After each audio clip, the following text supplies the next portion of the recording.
दोस्तों आने वाले समय में ऐसा हो सकता है कि आपकी जो सैलरी है उससे आपकी एसआईपी की अमाउंट अपने आप डिडक्ट हो जाए और उसके बाद आपकी जो सैलरी है आपके अकाउंट में क्रेडिट हो। ऐसा मैं नहीं कह रहा हूं, ऐसा सेबी कह रहा है।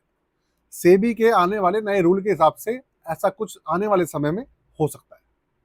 क्या होने वाला है, किस तरीके से काम करेगा, कैसे म्यूचुअल फंड्स की जो पेमेंट है अपने आप आपकी सैलरी से कट जाएगी और ये सैलरी का जो टोटल सीटीसी होता है और ग्रोस सैलरी होती है उसका पार्ट बना दिया जाएगा और डिडक्शंस के अंदर डाल दिया जाएगा। समझाने वाला आपको इस वीडियो के अंदर।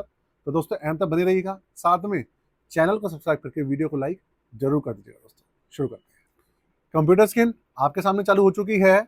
20 मई 2026 को सेबी की तरफ से कंसल्टेशन पेपर ड्राफ्ट जो है वो रिलीज किया गया और उसके अंदर ये बताया गया है कि सेबी का जो नया एसआईपी रूल है उसके अंदर आपके एसआईपी, आपके म्यूचुअल फंड्स की पेमेंट आपका एम्प्लॉयर, आपकी कंपनी पे कर सकती है आपके बिहाफ पे। अब ये काम कैसे करेगा, क्या सबके लिए ये अनिवार्य होगा या ये आप समझ लीजिए ऑप्शनल होगा, किस तरीके से काम करेगा ये मैं आपको बता देता हूँ। सबसे पहली बात, ये जो है ना सब चीजें ये इसलिए बनाई गई है या इसलिए बनाई जा रही है जिससे कि लोगों को जो इन्वेस्टमेंट है ना उसकी आदत पड़े, साथ में लोग ना सेविंग करना सीखें। अब इन सब चीजों के चक्कर में चलिए ठीक है, जो लोगों की सैलरी लाख रुपए, 1.5-2 लाख रुपए है, 4 लाख रुपए है, उन सब चीजों के लिए तो समझ में आता है, वो लोग तो पहले ही बहुत सेविंग करते हैं और सेविंग हो जाएगी। लेकिन जो बेचारे कमाते ही 10-15 हज़ार रुपए या 20 हज़ार रुपए महीना है और जो कंपनियां हैं उनका अकाउंट में से म्यूचुअल फंड के नाम पर पैसे काट के और इन्वेस्ट कर दे, तो भाई कितनी दुख की बात रहेगी। क्योंकि गरीब आदमी को पहले ही इतनी महंगाई में बहुत कम पैसे मिलते हैं और उसमें से वो काट लिया भी जाए तो भैया क्या ही होगा। एक्चुअल में हो ये रहा है कि जो सेबी है वो कहना चाह रही है कि जो म्यूचुअल फंड्स का ये प्रपोज करा है इन्होंने, अब इसके ऊपर इन्होंने कमेंट्स मांगे हैं, राय मांगी है अलग अलग कंपनीज की, लोगों की, म्यूचुअल फंड हाउसेस की, सबकी राय मांगी है इन्होंने। अब इन्होंने कहा क्या है कि भाई ये क्या होगा कि ये सैलरी लिंक्ड एसआईपी हो जाएगी जहां पर एम्प्लॉय डिडक्ट कर पाएगा एक फिक्स्ड अमाउंट और वो जो एम्प्लॉयर है वो उसे काट कर एम्प्लॉय के ब्याह पे क्या कर पाएगा, एसआईपी कर पाएगा अलग अलग म्यूचुअल फंड्स के अंदर। अब यहाँ पे बहुत सारी चीजें निकल कर आती हैं। क्या चीजें निकल कर आती हैं, क्या ये ऑप्शनल होगा या ये सबके लिए होगा। तो देखिए अभी तक ये सब जो चीजें निकल कर आ रही हैं ऐसा लग रहा है कि ये सब चीजें जो है ये ऑप्शनल हो सकती है। ऑप्शनल बोले तो ऐसा हो सकता है कि कुछ जो जिनकी सैलरी है उसके हिसाब से उनको अलग रखा जाए, जिनकी कम सैलरी है। ऐसा मैं कह रहा हूँ, ऐसा सेबी ने नहीं कहा है, ये मैं आपको पहले ही बता दूं। लेकिन ऐसा हो सकता है कि जिनकी सैलरी कम है, 20-25 हज़ार रुपये, 30 हज़ार रुपये, शायद शायद उनको इन सब चीज़ों से दूर रखा जाए। क्योंकि अगर उनको भी ऐसे डिडक्शन के अंदर डाल दिया जाएगा तो होगा ये कि भाई उनकी सैलरी पहले ही बहुत कम आती थी, उनका जो नेट पे है, जो उन्हें कैश इन हैंड आता है, वो और भी कम हो जाएगा। तो भाई ऐसे लोग वैसे ही हल्ला काटते हैं और लोग और भी ज़्यादा हल्ला मचाएंगे कि भाई हमारी तो सैलरी कम होकर आ रही है। तो ऐसा हो सकता है कि एक लिमिटेड सैलरी से ऊपर, एक लिमिट के ऊपर इनको कंपलसरी कर दिया जाए। अब आपके दिमाग में एक क्वेश्चन ये आएगा कि तरुण भाई एक चीज़ बताइए कि ये जो एसआईपी के जो सिलेक्शन करेगा ये करेगा कौन, एम्प्लॉयर करेगा या एम्प्लॉय करेगा, किस तरीके से होगा।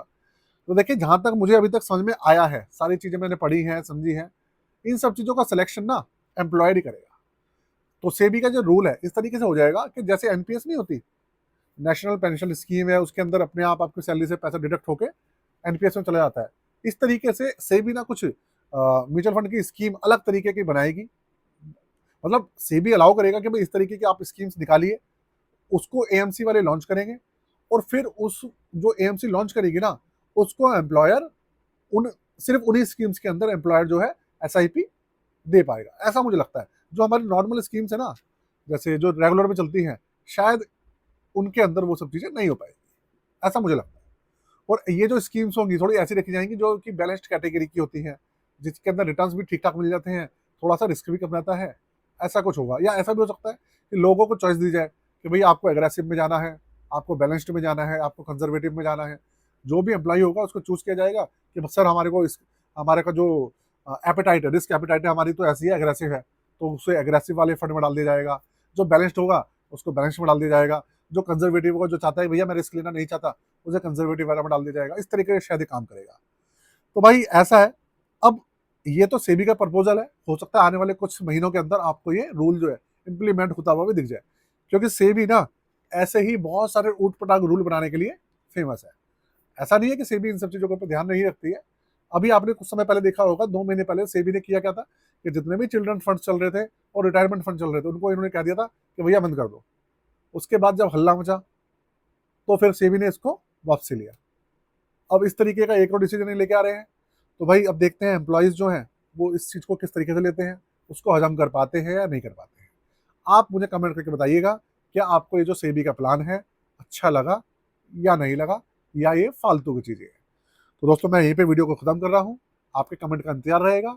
जाते जाते वीडियो को सब्सक्राइब, जाते जाते चैनल को सब्सक्राइब जरूर कर दीजिएगा दोस्तों। आज के लिए